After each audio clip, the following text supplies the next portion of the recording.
বলবো, আপনি কিন্তু আমাকে এই সুযোগটা দিতেছেন না। আপনার সাথে কথা বলতে বলতে যদি আমি মরে যাই, আমি কথা বলতে বলতে মরে যেতে পারি, কিন্তু কথা বলতে বলতে মারা গেলে মানুষ উত্তরাধিকার কেন করে ভাই? এটা আপনি সৃষ্টির শুরু থেকে জানেন, উত্তরাধিকারটা কেন করে। সে শুধু এইটা জানতে চায় যে তার পরবর্তী প্রজন্ম, সে যখন পৃথিবীতে থাকবে না, তার পরবর্তী প্রজন্ম যাতে তার কাজের স্বীকৃতি, তার পরিশ্রমের ফসল, সেটা যেন সে পায়।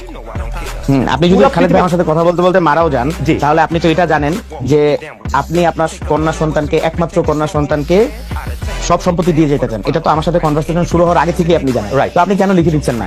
আমি কেন লিখে দিচ্ছি না সেইটার আমার অনেকগুলি স্পেসিফিক কারণ আছে। আপনি যখন আপনার মেয়েকে একদম ক্লিয়ারলি সত্যযুক্ত হেবা করতেছেন, এখানে কিন্তু আপনার মেয়ের আপনি কেমনে জানেন ভাই? আমি একটু কথা বলি, যে ধরেন আপনি কেমনে জানেন আমার বয়স এখন 51, কিন্তু আপনি কেমনে জানেন আমার যে এখন একটা মেয়ে হয়েছে, আমার 10 বছর পর একটা ছেলে হবে না?